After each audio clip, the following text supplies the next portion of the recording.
Hi, teacher and classmates. Today we will talk about how to celebrate Day of Death in African culture. Introduction.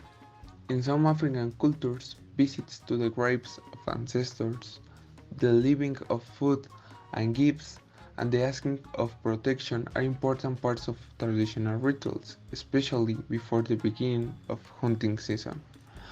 This demonstrates the importance in many traditional African religions of communications with ancestors.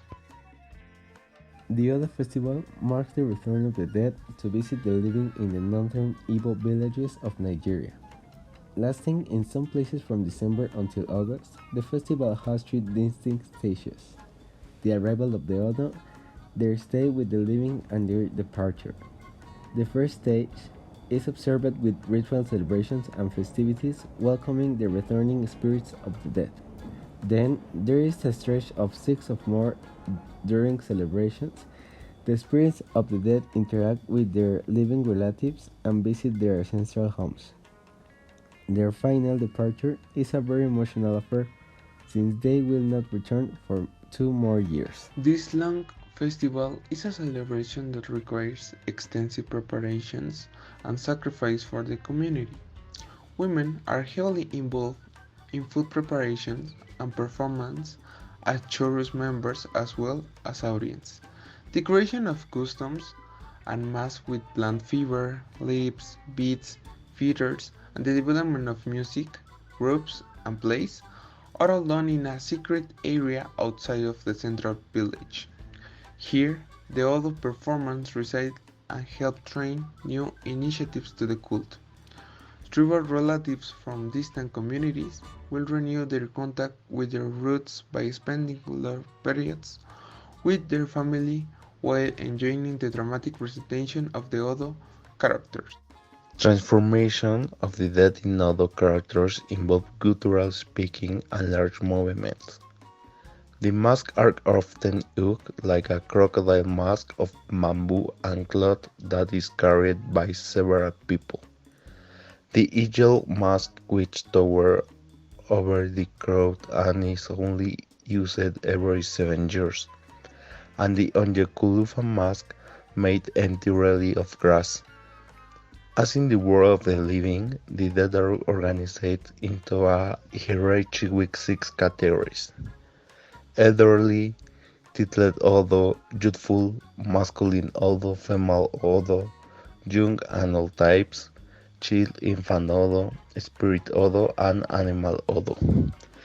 The elderly and little Odo reflect old age, honor, respect, and wealth, and use walking sticks, fans, and beds to show their status.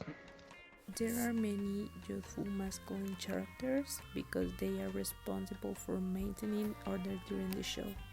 The youth who performs the character of Oburusu must possess great physical endurance, though not many female characters are involved in the Odo festival. The characters of Ogulimalui, the ideal wife, is central to the purpose of the festival to help instruct the young in the ways of the LGBO people. Music for the Odo festival is an important feature.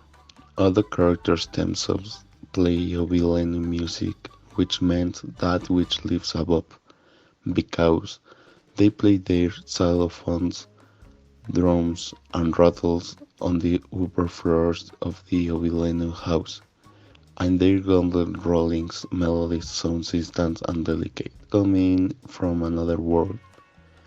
Many of the songs used during the performance are praises and teaching instruments that help to join the community together, but many are satiric numbers that even feature political attacks and contemporary events. One of the dramas the Akawodo plays highlights the family nature of this unusual festival of the dead.